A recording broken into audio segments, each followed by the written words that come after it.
Hi friends, welcome to our channel. నేను మీ మల్లిడి అలేఖ్య. ఈరోజు మీకు గోంగూర పచ్చికారం తొక్కండి చాలా బాగుంటుంది. అసలు ఎంత బాగుంటుందంటే గోంగూర ఎప్పుడు మనం చట్నీలాగా కర్రీలాగా కాకుండా ఇలా ఒకసారి పచ్చిమిర్చితో మనం మిక్సీ పట్టి తాలింపు వేస్తే చాలా టేస్ట్ ఉంటుందండి.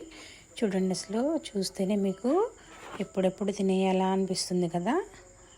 తింటే కూడా చాలా బాగుంటుందండి. చూడండి ఎంత కలర్ఫుల్గా ఎంత బాగుందో కదా. టేస్ట్ కూడా చాలా బాగుంటుందండి. చూడండి, ఇలాంటి మంచి మంచి వీడియోస్ మళ్ళీ మళ్ళీ మీకు చూడాలనిపిస్తే మన ఛానల్ని సబ్స్క్రైబ్ చేసుకొని ఒక లైక్ చేయండి, అలాగే షేర్ చేయండి. ప్రాసెస్లోకి వెళ్దాము. ఇక్కడ గోంగూర అనేది నేను కొంచెం ముదురుగా ఉన్న గోంగూర అండి, లేతదైనా తీసుకోవచ్చు. మీకు కట్టల్లో చెప్పాలంటే ఒక 4-5 కట్టలు తీసుకొని శుభ్రంగా కడిగేసుకొని ఇలా కట్ చేసుకోవాలండి, హాఫ్గా. ఇప్పుడు పచ్చిమిర్చి అనేది ఒక 200 గ్రాములు ఉంటాయి. గోంగూర పుల్లగా ఉంటుంది కదా, కాస్త కారం పడుతుందండి.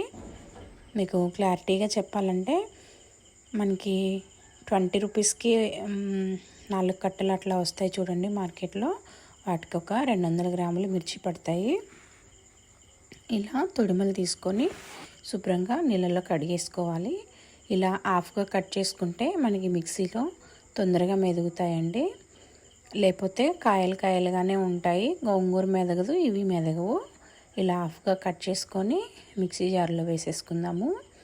ఇప్పుడు కొంచెం మనం ముందుగా తరిగి పెట్టుకున్న గోంగూరని వేసుకుందాము. గోంగూరని కూడా కొద్ది కొద్దిగా వేసుకుంటూ మిక్సీ పట్టేసుకోవాలి. ఇక్కడ మనం గోరింటాకులాగా మెత్తగా పట్టకూడదండి. కొంచెం మనకి ఆ గోంగూర అనేది కొంచెం ఆకులాకులుగా పలుసుగా ఉంటేనే మనం తినేటప్పుడు చాలా బాగుంటుంది. మరీ మెత్తగా కాటుకులాగా పడితే అంతగా టేస్ట్ రాదండి. చూడండి, ఇప్పుడు సాల్ట్ అనేది ఒక 2 స్పూన్లు వేస్తున్నాను. సరిపోకపోతే మళ్ళీ మనం తర్వాత యాడ్ చేసుకోవచ్చు. మిక్సీ పట్టేసుకుందాము. ఇక్కడ నేను చూపిస్తున్నాను చూడండి. మనం ఇప్పుడే కడిగి పెట్టాం కదా, కొంచెం జిగురుగా ఉంటుంది. మనం తాలింపు వేసుకున్నాక ఆ జిగురు అనేది ఉండదు, బాగుంటుంది. ఇలా పలుసుగా పట్టుకోండి. అక్కడక్కడ ఏమన్నా మిర్చీలు ఉన్నా మనకేం కాదు. అవి మెదగలేదని మళ్ళీ ఒకసారి మనం మిక్సీ పట్టామంటే మెత్తగా అయిపోతుంది, కాటుకులాగా అస్సలు బాగుండదండి. చూడండి, ఇలా కొంచెం ఆకులుగానే ఉంచేసుకోండి. ఇప్పుడు స్టవ్ పైన కళాయి పెట్టుకొని ఒక 3 స్పూన్ల వరకు ఆయిల్ వేసుకుందాము. ఆయిల్ వేడైన తర్వాత 2 ఎండుమిర్చిని ఇలా తుంపుకొని వేసుకోవాలి.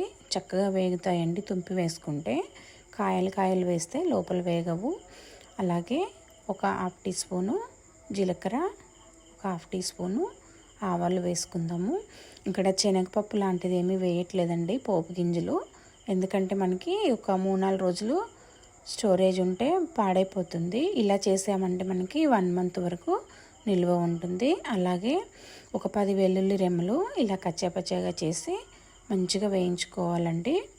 అవి వేగిన తర్వాత 1 టీ స్పూన్ వరకు పసుపు వేసుకుందాము. పసుపు కొద్దిగా వేయించుకొని ఒక చిటికెడు మెంతిపిండి అండి, ఉంటే వేసుకోండి, ఆప్షనల్, లేకపోతే లేదు. ఉంటే మటుకు వేయండి, టేస్ట్ అనేది చాలా బాగా వస్తుంది. ఇప్పుడు మొత్తం వేగాయి కదా, మనం మిక్సీ పట్టి పెట్టుకున్న గోంగూర తొక్కు వేసేద్దాము. ఇలా వేసేసి స్టవ్ అనేది మీడియం ఫ్లేమ్లోకి పెట్టేసుకొని మొత్తం ఇలా కలుపుకోవాలి. చూడండి, హై ఫ్లేమ్లో పెట్టొద్దండి, మనకి మాడిపోతూ ఉంటుంది అంచులు అనేవి. అలా కాకుండా మీడియం ఫ్లేమ్లో పెట్టుకొని ఇలా మొత్తం చక్కగా కలిపేసుకోవాలి. చూసారు కదా.